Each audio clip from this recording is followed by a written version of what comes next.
Hey, I'm glad you're here. You are eavesdropping on my conversations with everyday adults about coping with the tough stuff and how they got from bad to better. I'm Brandy Menefee, and these are coping stories.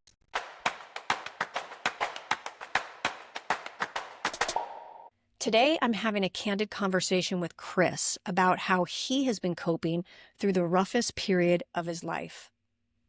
Chris is a writer in Australia, and he's the only person I've ever met who's had nose cancer. And he's also the only person I've ever met who's had to choose between death and living with facial disfigurement. Honestly, it's a situation that would upend most of us. So I wanted to know how the hell Chris has made it through each day with a pretty upbeat outlook. I wanted to understand where that comes from and what helped him through his darkest moments. In this episode of Coping Stories, Chris shares how a bloody nose led to the most unforeseen circumstances and how he's coped, the music that brought him comfort, the shows that kept him going, and the thing he did to help him see the light beyond the darkness and move forward with hope and a great sense of humor.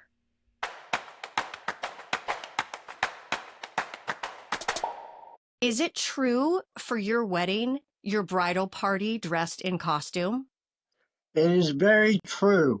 In 1999, my wife and I got married, and I suggested, and my wife thought it was a great idea, that we have a costumed wedding.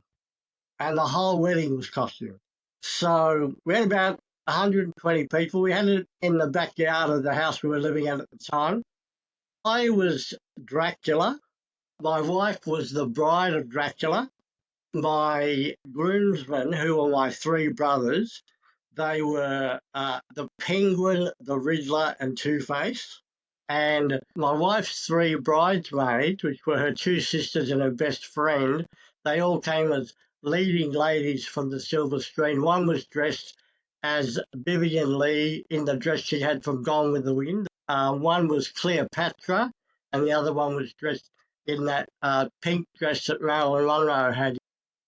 It was officiated over by a private marriage celebrant who dressed as Elvis Presley.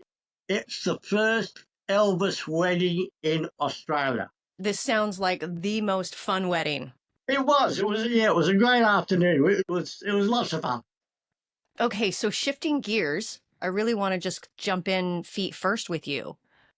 Tell me the first moment you felt or realized that something was not right with your nose. I had a couple of months of a bleeding nose, and it was not constant, but every now and again it would start bleeding, and a little bit of pressure would stop it. But it was irritating, and I thought, I must have scratched it up there, cleaning out my nose or something. And it persisted and persisted. I thought, I'd better go and see somebody. So I went and saw a specialist, and he had a look up there and said, look, there's some sort of growth up in up in your left-hand sinus. He said, we don't normally cut them out when they look like that because it could be something malignant and we don't want to spread the cells everywhere. He said, so look, just go in for day surgery. I'll take it out. We'll send it off for a biopsy. If it's something nasty, we'll let you know. I was operated on September of 23. Went home from hospital that same afternoon. He called me back a week later and he said, sorry, it's cancerous.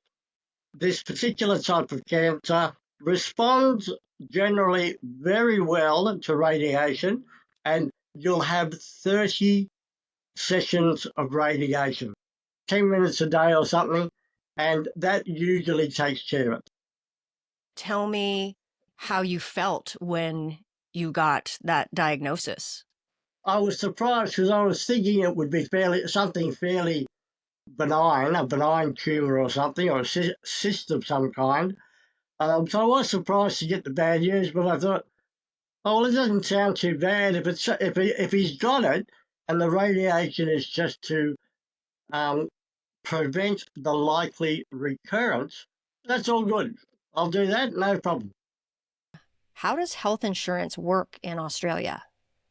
We have what we call the public health system in this country. We don't have to pay for any of this. If it's a life-threatening disease, right, you don't pay for any of this. Every year, you pay 2% of your earnings in tax. You pay an extra 2% for being part of the public health system. You can have private health insurance on top of that, which I do, but that wouldn't be enough to cover all the associated costs with everything. So why bother? I do it all on the public system. I've been paying as that extra 2% on part of my tax since forever. So none of the concerns or anxieties that I've had to deal with have related to cost. That is But incredible and completely unheard of and unrelatable in America. here and in Britain and in lots of other places, that's not even an issue. So let's recap where we are. You've gotten your cancer diagnosis, they've removed the growth, Yep, and they have assigned you 30 radiation sessions. yep. What's your next obstacle? Okay, so that was all fine.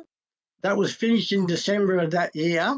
And then in January, February of the following year, it started bleeding again. Your nose started bleeding again. So I went back and they did MRIs and PET scans and whatnot. And they said, look, sorry, it's back. And they said, we're really disappointed because in my case, the cancer had completely laughed at the radiation. Um, Whoa. yeah, so I was very unlucky. Yeah, whatever my cancer was, it was a particularly feisty dude. So I was back. When your nose started bleeding again, were you like, uh-oh, this is really bad? Look, I didn't feel it was really bad, but I thought, what is it? Is it a side effect of the radiation? But then they did the MRIs and the biopsies and said, nah, it's back. And so I had more cancer in my nose. I eventually had 3 short operations and they had to keep going in and taking more out because they're trying to cut out the cancerous material and they're trying to only take what they need to, so not chop out huge parts of your face. So I'm guessing that it's really up there in your sinuses. It was all down the sides of my nose. It's down the sides of my nose. And at the base of my nose, too, at that little flap of skin in between the nostrils. So it was kind of all over your nose. The cancer It was all over your nose, not just up in the sinuses. sort of clustered in the bottom half of my nose. So I ended up with one operation and I had a big scar down the side of my nose and I was missing that little flap of skin. They had to take that out between the nostrils. But then they had to go back in one more time. When they went back in that third time in April last year, my whole bottom of my nose had to come out, what they call a complete rhinectomy. Did you know that they were going to have to remove the whole bottom of your nose? It was scheduled as a rhinectomy, and they said it's going to have to all come out. That's not something that you hear about every day.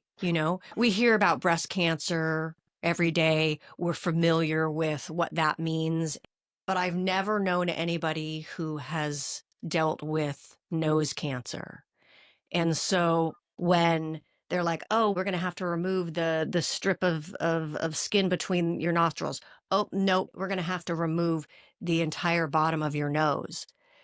That sounds completely shocking. If that were me, I really have no idea how I would respond to that. How did you respond to that? It was clear that I would need either a massive reconstruction or a prosthetic nose for the rest of my life. And so my questions were far more sort of serious, and my thoughts were, okay, how am I going to cope with this? I didn't get particularly upset about it. I wasn't worried about my appearance or anything like that. I was concerned about what the functional situation would be for me. And I said, look, okay, if I got to end up looking like that to get this stuff out of me, fine, no problem. Let's do it. I could have opted for going down a pathway of reconstructive surgery. So it might have been 2 or 3 different grafts of skin from my face or my forehead or my shoulder or my arm or whatever, and try and basically build a nose out of other parts of me through a series of operations. In the end, I decided I'll get myself mentally prepared for a prosthetic nose. You have such a delicate situation here because you're dealing with the cancer, life or death. You want to survive the cancer, but then you have so much more piled on to that. Did become interesting, yeah. And so between April, after I came out of hospital for that, and November, is a period of relative normality and comfort, but no nose. And I had a small plastic triangle I'd made that I used to tape to my face every day, everywhere I went. People thought I had a broken nose or something. Is that a triangle that they gave you, or did you end up making something yourself? They gave it to me after the last operation, but it was a fairly rudimentary thing that a doctor or a nurse had made out of a medical foldable plastic, and that was sort of fine. And so you would wear the triangle over your nose to cover what was removed. Yeah, So it was more, it wasn't helping you function, it was just helping. yeah, just stop people from getting freaked out. When you are delivering this news to your family, how did they respond? But look, it was all fine. I know later on that they used to get together when I wasn't around and cry. They didn't want me to see them crying.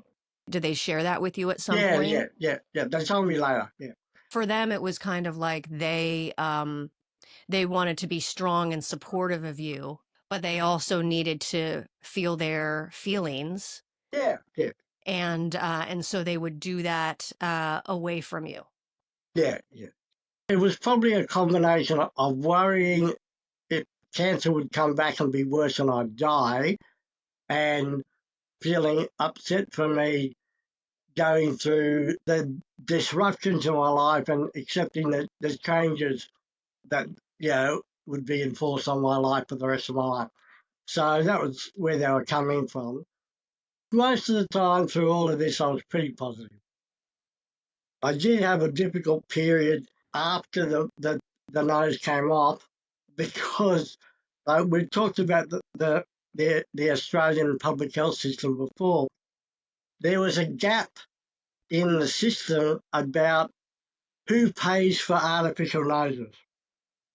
And I went and saw a guy they sent me to. He measured me up for a nose, and he kept saying, I can't get anyone to pay my bill. He said, I got people in the Department of Health who'll pay for eyes and ears and fingers, but they're all saying we don't do noses.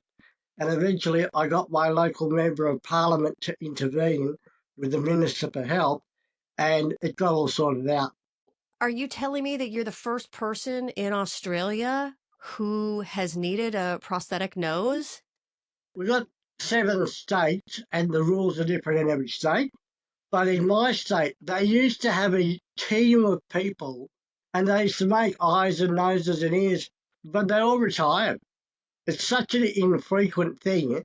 There's only 2 or 3 people doing this in Australia now, and they're all private. And they'll happily make a nose if the public health system will pay for it. But there's been a gap because it's not a frequent thing.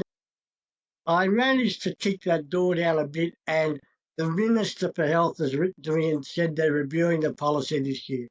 I thought, no, this is not right. If you can get your leg or your arm or your eye replaced on the public system, and again, they pay my 2% of my income every year, there shouldn't be an exception for noses. And plus, every 3 or 4 years, these artificial noses deteriorate. They're made of a synthetic, so that'll be $5,000 or more every 3 or 4 years. I can afford it, but I don't want to be throwing that kind of money around for the rest of my life. The day it all got released and everything, and I was due to pick up my paid for nose, I had to ring the guy and say, I'm really sorry, I've got cancer again, and I won't be using that nose now because they tell me I'm in for a much more dramatic situation. Wow. So So you finally, for 7 months, right? You're dealing with who's going to pay for the prosthetic nose. And then you finally get that worked out, and the person creates the prosthetic nose for you. And then when it's ready, you have to say, actually, now, 7 months later, I can't use this nose. I have to go back in for more surgery and more removal. I got told on the Friday, we're sorry, your cancer is back and it's bad and it's major. And by the time they finish with me, it's going to be a whole different hole in my head. Wow. I mean, talk about another major setback. In November of last year, I noticed a little spot, a little reddish sort of spot on my cheek. I went to a doctor, and in the space of a very short period of time, about a week or two, it became a noticeable small flat lump under the skin very quickly. Went to the specialist, sent me for an MRI. It's cancer, and this time it's much more serious. We're going to have to take most of your top teeth. We're going to have to take a bit of your cheekbone. We're going to have to cut out a piece of the roof of your mouth and part of your lip, and you'll have a very large hole in your face. Whoa. And what we would do is we would take a piece of tissue from your arm or your leg. We'll transplant that to cover the large hole. And with the problem with your roof of your mouth, you might just have to feed through a tube in your stomach, and we may have to create an artificial prosthetic to go in the roof of your mouth, and you may have to wear one of those for the rest of your life. But yeah, it's major surgery. It'll be very disfiguring. You can have follow-up prosthetics and reconstruction, etc., but it's going to be fairly bad. And I said, and the alternative is I'm going to die, isn't it? Yeah, you'll die. We can make you comfortable for a few months, but it'll spread. It's spreading very, very fast. And I could see in that week it had spread and that lump had got bigger. And I said, well, you know, it's not even a discussion. Let's do it. They said, look, first operation, we'll get you in next week. We're going to punch a hole in your chest and put a plastic tube into your stomach. You'll be in hospital for about a day or two, because we need a feeding tube established if you can't take food by mouth after your major surgery. I said, no worries. So I had that, Whoa. and that was fairly straightforward. And I still have that tube in my stomach. It may be coming out in the next couple of weeks because I don't feed through that anymore. Probably the most dramatic part of the story is the big operation that took everything and how that was and how I've been since. So that was December the 19th I went in for that. It's just so much to process. Did you Yeah, did you ever have that moment where it was like, this is too much to process? I'm what they call a stoic. I don't cry. I get angry. I get annoyed. I get sad. I don't particularly feel sorry for myself. And that's from my mother, who was an icon of stoicism. So Um, she was your example. oh, yeah. 9 children. You are one of 9 children. I'm the eldest of 9. My father was an alcoholic, and she spent as much time looking after him as she did the rest of us. That's an interesting part of your story. So you're the oldest of 9 children. You had a very stoic mother. So that was your example. I'm sure that being the oldest of 9 children, yeah, you don't have time to like deal with every, to react and respond and deal with every tiny little thing. You just got to like keep it moving.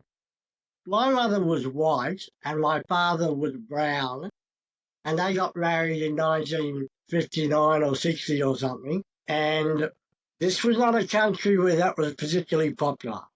In Australia. She didn't tell her mother when she got married. She got married in secret, and he didn't tell his Indian parents back in India that he got married because they wouldn't have liked it either. They told him well after they got married, and all of us brown kids in my family went to school, and I dealt with racism and ridicule my entire life. Now, I didn't have a miserable life. I wasn't, beaten up every day or anything like that. But I learned to toughen the fuck up, at a pretty young age. You really learned to just power through. And that was what my mother's example. You go to work and you do what you got to do and you look after the people you got to look after.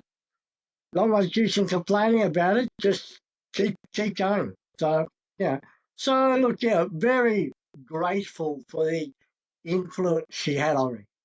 Okay, let's go back here. At this point, you've been through so much. Then you discover the spot on your face, which is a different kind of cancer. Is that right? It's the same type of cancer, but yeah, I'm sitting there and they're telling me it's all over the place and we're going to have to do this and we're going to have to do it quick. And so I had that meeting on the Friday and that was fairly dramatic. And I came home and told my wife, it's bad news. It's not radiation necrosis. It's much, much worse. And I said to her, but the surgeon has said, if you want to come back with me on Monday, he will go through on Monday morning what he needs to do to it so that you can hear it. I bet that was Um, important for the both of you. yeah, yeah. So we did it on one day, and he was wonderful. He gave a good step through of everything, and she was very happy and confident. But she was frightened because it's a big thing. And but we moved forward from there. Yeah, And we knew it was were coming. you frightened as well? Frightened's not the word. I worried, could this cause me any brain damage, the surgery? And I was wondering how debilitating and slow and how much I would be helpless or needing major help to cope with eating and feeding and everything, and how long before I could go back to anything called normality. As scary as it was like you got no bloody choice.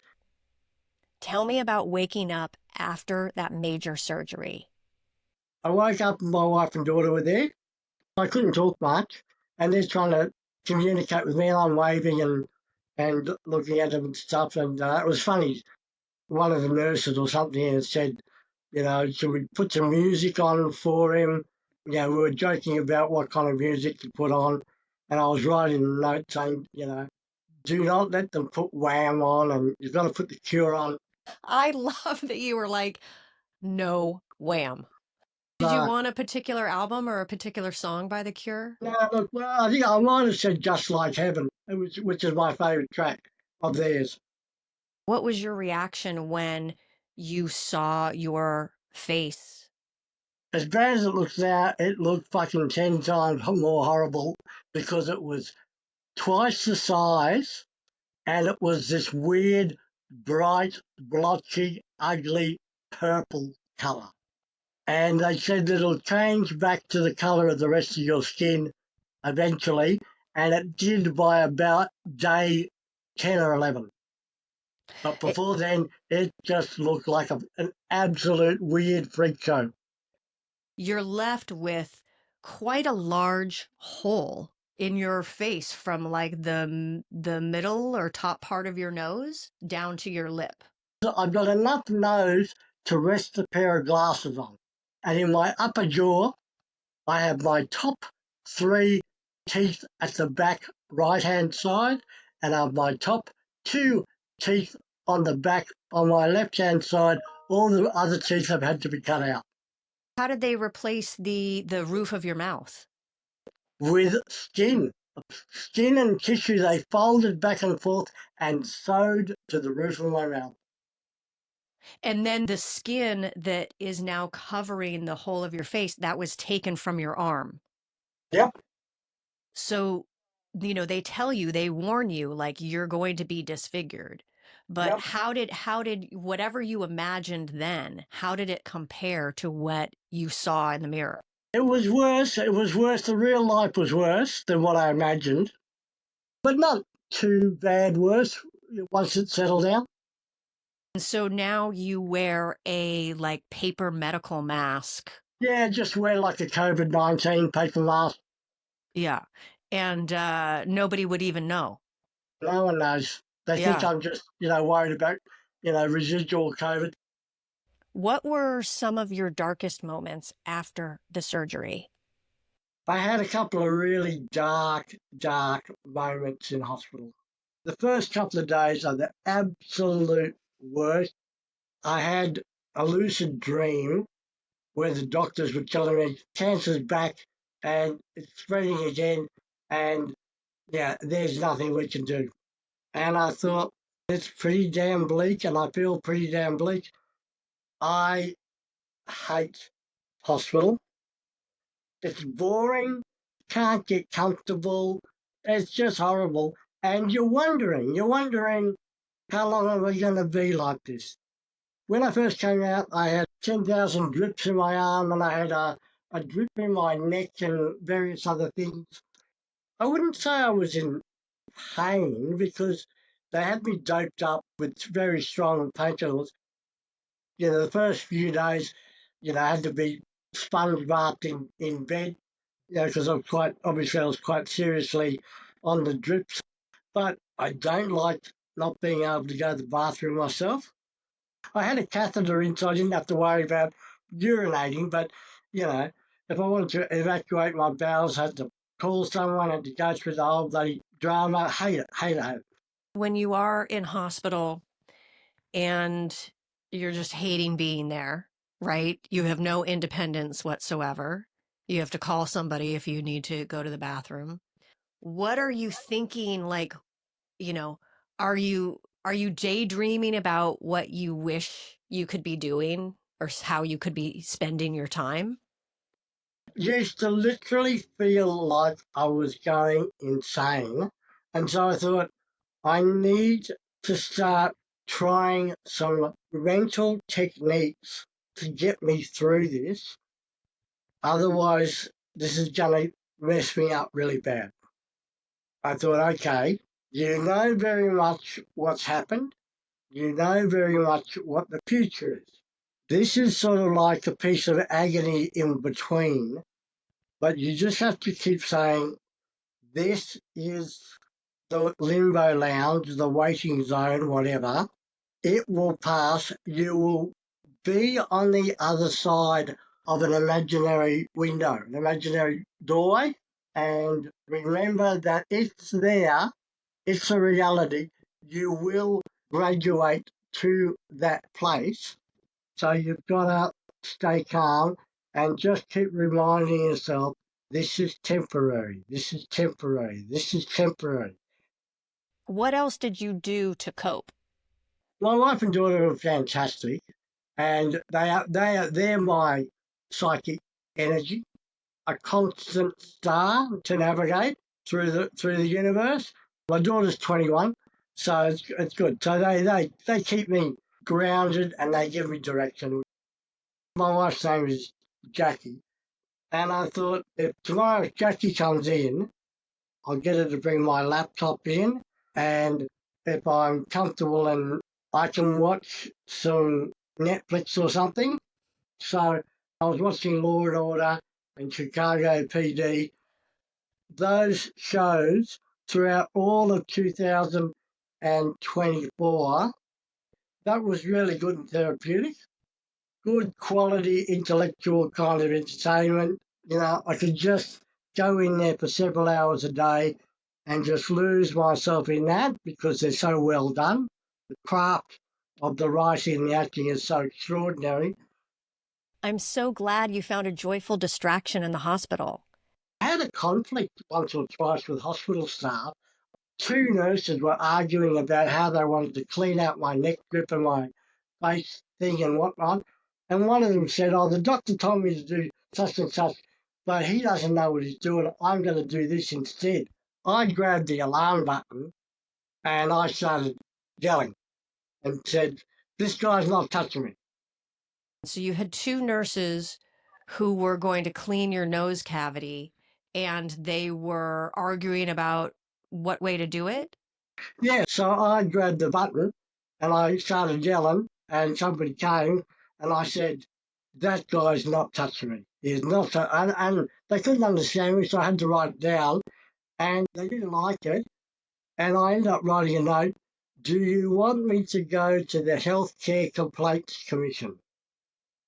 They changed my nurse over because I made an absolute uh, big deal about it. You weren't comfortable. That's right. And look, and they thought I was just delirious. But I thought that guy's not touching me because he's an idiot, and I know enough about what goes wrong in these kind of situations. And I thought that guy is not sure what he should be doing. He shouldn't be damn touching me. He should be going back and getting advice. Damn right. And then after the new nurse, my wife and daughter came and visited again, and that's when a new situation happened. I started crying. I was so pleased when my wife and daughter came and I had the new nurse, and I just started crying. It was unusual for me, and I was crying because I was so happy that they were there, and because this other nurse was a lovely fellow. I cried a lot over the next 8 days, and I cried for a couple of weeks after I came home. I would cry a lot when I was happy. I would just feel so grateful that I got out of there, that I had my wonderful wife and daughter. How did your wife and daughter respond to Um, your yeah, tears? They must have been a little alarmed themselves. they were a bit alarmed, but she didn't let on that she was worried. Yeah, they both were magnificent at just telling me not to worry, everything's okay. If you need anything, just ask and we'll get it for you. So, yeah, they were good at putting on a straight face. Just amazingly supportive. That's so wonderful and so important. You describe yourself as a man who does not usually cry. That your main sort of emotion has been anger. I'm sure that it must have rattled you that so much crying, because it feels out of control, right? Yeah, You feel out of yeah. control. But it has to come out. It has to come out some way. Your stoicism has to also, there has to be some sort of release. Yeah. So while I'm sure that it was unnerving to feel out of control crying, did it also feel good? It did. It did. As I said, a lot of it was tears when I was particularly happy or overwhelmed by the love of my wife and daughter. Just trying to convey just how grateful I was to both of them. I would just burst into tears. So it was coming from a happy place and a place of gratitude and stuff. But yeah, it wasn't my normal thing. If your go-to response to things is usually anger, which I can totally relate to, um, talk to me up until this point. Like, were there moments that you can look back on now where you got really angry about the situation that you were in? In all honesty, I haven't got angry about the disease because there's nothing to get angry about. Yeah, I've got annoyed and frustrated that it really sidelined a lot of stuff I wanted to do in 2024. I lost so much time in and out of surgery. My productivity in 2024 was a fraction of what it could have been, and only got half of the things done I would have liked to have done. Because one of the things I realised in terms of coping is I'm fairly hard on myself about getting things done. I'm fairly tough on myself about productivity, but I realised this is a coping thing. You have to let that go. This is serious stuff. Your body needs to recover, your brain needs to recover, your psychological state needs to recover, and you just need to freaking well let that go and go, I'm going to sit here for 4 weeks and just watch Netflix because if I move around too much, it hurts. Just let your body heal. Everyone understands that you have to put certain things on hold or delegate them to other people. I had to, be careful that I didn't increase my stress load while I was recovering. I love that you really learned to surrender. That seems Yeah, key. not my natural instinct. What are the next steps? I will probably be a year or 2 years in various small surgeries and reconstructive efforts because I'll have to do a surgery, wait a bit, surgery, wait for the tissue to settle, and in a year or 2 years, I'll have a face that I won't have to wear a paper mask over when I go out. That's fine. I can last a year or 2 years. Look, I can last forever, right? If I have to wear a paper mask when I go outside, I can walk around my own house and do what I want. How has your wife adjusted to your disfigurement?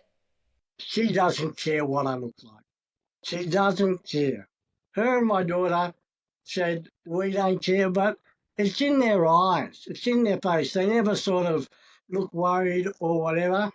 And they said, we prefer you just be comfortable. Walk around the house without anything stuck to your face.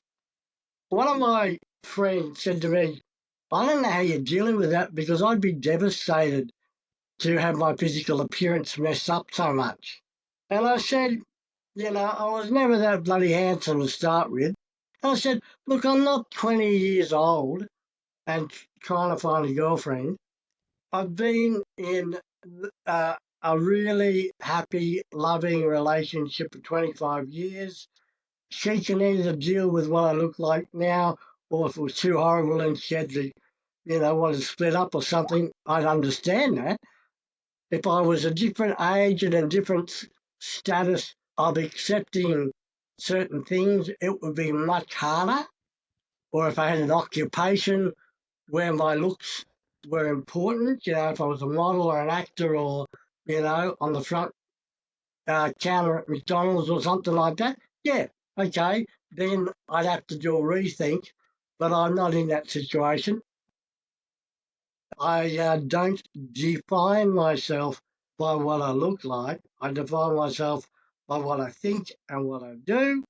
And what I value most hasn't been touched. I live in my head, and that hasn't been touched. Excellent point. And then I had one night where I felt the best. I thought, whatever this is that has happened to me, whatever it is, this is not just a surgery and an interruption of 6 weeks or something. This is an opportunity for pressing the reset button.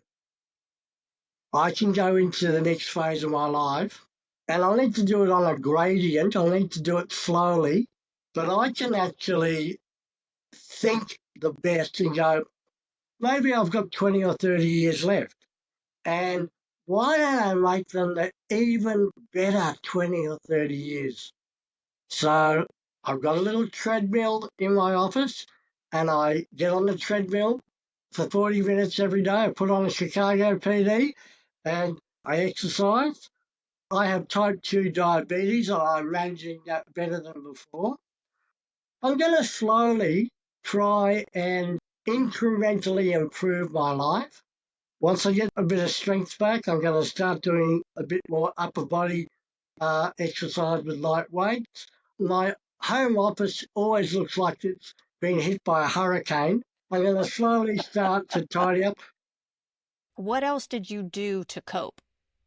creating an image in my mind of some positive things. I created those images in my head in black and white, as if they were black and white photographs. A black and white photo of me 20 years, how I'll look in 20 years' time, standing somewhere, with my wife. We're both 20 years older. black and white photo of my daughter, what she might look like in 20 years, things like that. Because I'm a writer, I pictured the book covers of the books I really want to get done before I go. And that was a turning point night. That was a real turning point night. And I thought, I'm getting on top of this. I'm not going to go mad because this doesn't have to just be an awful interruption and pre-significant disfigurement disability. Now I'm living the rest of my life in disfigurement disability. No, no, no, no. I'm just living a new phase, and there's a hell of a lot of power that is in my own hands to make it better, to make it have, you know, a sense of achievement and I'm not just coping with survival, but I'm actually going to achieve certain things. Now, to be fair and to be a bit revealing, I did imagine myself in 20 years' time having lost a little bit of extra weight. In my imaginary picture of myself, I looked a bit sleeker, and whatever Excellent. artificial nose I had on it at the time in that image was pretty damn good looking. Why do you think that you envisioned those moments in black and white? Something about it said classic and said gravitas, classic author photographs on the back of books. If anyone else is listening to this and they do whatever, whether they play music or they're particularly good at their job or whatever, and they go through something like this, instead of going, oh, well, that's, I'm just going to be the same but damaged, so sort of worse, it doesn't have to be that way. You look at those athletes, those paraplegic and, quadriplegic athletes, I'm sure some of them never tossed a basketball before in their lives, but then after they had an accident, you know, you don't have to be a lesser version of yourself. You can be a different version of yourself, and that can have achievements that you hadn't achieved on the other side before. So I'm gonna give that a try. I love that so much, Chris. I don't know where it came from, but it came to me one night when I was really struggling, and I thought this is good. This is a positive thing. One small question, because I certainly know in our darkest times, there are moments of humor. Can you tell me what the funniest moment you've had in the last, 2 years of your journey? I did at one stage catalogue all those expressions I can't use anymore, like putting my nose to the grindstone. That expression is too on the nose. I did have a list of those and said, unfortunately, can't use any of the following anymore. Because you're a writer, that makes perfect sense. All the different phrases that do not apply anymore to you. And all the different ways that you've coped, you've just had such an amazing strength and positivity. And so it's really wonderful to understand where that comes from and what helped you through the darkest moments. Thank you. Thank you.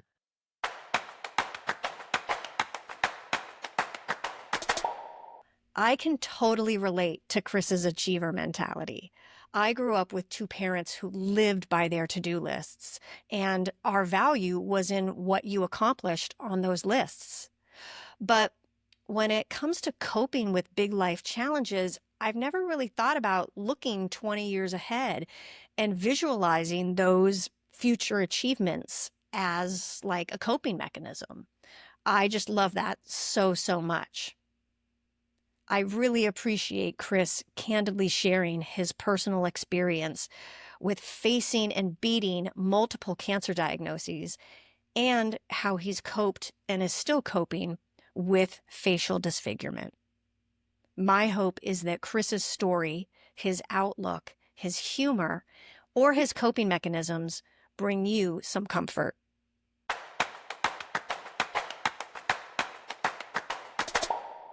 I'm really glad you stuck around. Thanks for listening to Coping Stories. If you know someone who would really like this episode, please send it to them. Please type a comment about this episode or leave a review. Click the follow button. All of that engagement is key to helping this podcast reach the people who need these stories most. And one last thing. If you're looking to hire someone to facilitate conversations about sensitive subject matter, or you need to hire a trauma interviewer, or you're interested in becoming my memoir client, or you want to share about a challenging chapter in your life and how you coped, either for this podcast or for my written mental health storytelling series, find me on Instagram at Mental Health Storyteller, or my Substack, Brandy Menefee Mental Health Storyteller, or contact me through my website, prostorytellers.com. And of course, there's always LinkedIn.